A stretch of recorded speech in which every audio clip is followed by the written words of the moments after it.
I woke up in the woods, got dressed for work, and walked a mile to catch the bus by evening. I was holding a sign at Walmart. A stranger gave me $20, and I broke down in tears. This is the harsh reality of capitalism no one wants to talk about. The alarm jolted me awake, the sharp buzz cutting through the silence like a blade. My body tensed for a moment, instinctively bracing for the cold before I reminded myself no panic, no rushing. First impressions mattered, even if the only one judging me was the day itself. Rolling out of my sleeping bag in one smooth motion, I unzipped the flap and stepped into the crisp morning air. The scent of damp earth and pine filled my lungs, grounding me in the reality I had come to accept. The forest stretched around me, ancient and unwavering, its towering trees standing like silent sentinels. Sunlight crept through the dense canopy, casting golden patches onto the ground. Somewhere in the distance, a bird called out, breaking the stillness. Beyond the trees, I could hear the distant hum of the highway, a reminder that despite the illusion of solitude, civilization was never too far away. But this wasn't a weekend camping trip. This was home. After a quick trip behind the trees 50 feet away, as the unspoken rule dictated, I retrieved my Monster energy drink from its hiding spot beneath a fallen log. The can was cold, condensation slick against my fingers. I cracked it open, the carbonation hissing softly before I took a long sip. Then came the cigarette, a ritual just as ingrained. The first drag hit my lungs, the smoke curling in my chest before I exhaled slowly, watching it dissipate into the cool morning air. With my morning routine underway, I made my way to my visiting bench. It was nothing more than a weathered old plank resting on a couple of tree stumps, but it served its purpose. A small fire pit sat in front of it, its ashes a testament to past conversations and late-night musings. Down the slope, Frankie's tent stood, its bright orange fabric sticking out against the earthy tones of the forest. Further along, at the trail split, Chris's pup tent was visible, accompanied by a small pile of trash outside. I sighed. That meant we needed to talk. This was my site, my rules. Trash wasn't welcome. Surviving the winter alone had earned me the right to lead here. I had made it through the bitter cold, the loneliness, the quiet battles no one saw. My friend, a real boots-on-the-ground street outreach worker, had jokingly dubbed this place the Allen compound for the criminally insane. Maybe we weren't criminals. Maybe we weren't even insane. But out here,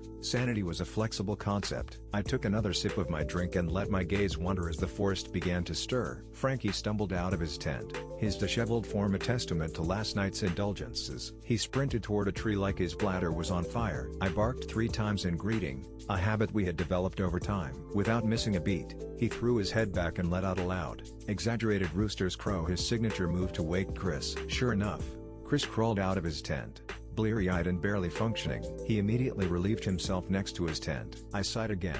That conversation was definitely coming. Time to get dressed. A light blue polo, tucked into my cleanest pair of jeans, layered with a flannel for warmth. In the woods, you dressed for the whole day, no running back home for a jacket if the temperature dropped. Fresh socks, shoes on, and out the flap. Before stepping away, I carefully placed a pine needle inside the zipper, a simple yet effective trick to know if someone had tampered with my space while I was gone. The walk to the bus stop began. Past Frankie's tent, I noticed Chris had already gone back to sleep, his flap wide open. Another sigh. Over the fence, into the exposed zone, 150 yards of barely concealed trail leading to the highway. My heart picked up its pace as I moved quickly. The sooner I merged onto the road, the less obvious it was that I had just emerged from the woods. The highway was its own kind of beast. Cars sped past, oblivious to the stories walking among them. My mind played its usual games. What if one swerved? What if a truck tire blew? What if something flew off a trailer and took me out? It wasn't paranoia. It was a harsh understanding of luck, and mine hadn't been great lately. The bus arrived, and I climbed aboard,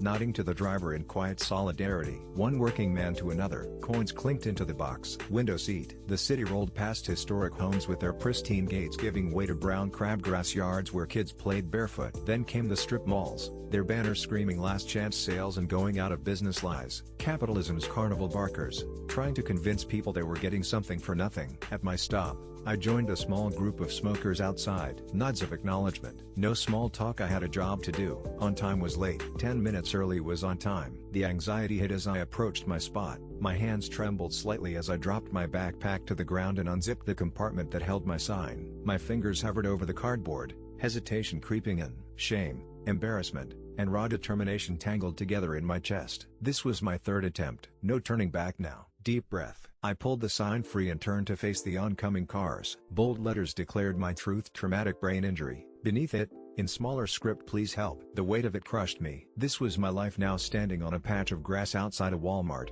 reduced to black ink on cardboard, hoping strangers would care. A gray van pulled up, a door opened, then shut. A man jogged toward me, hand outstretched, a $20 bill between his fingers. "Here you go, brother. Take care of yourself." And just like that I broke. Tears burned my eyes, not because of the money, but because someone had seen me. A single moment of humanity in a world that had turned away. Maybe, just maybe, I wasn't invisible after all.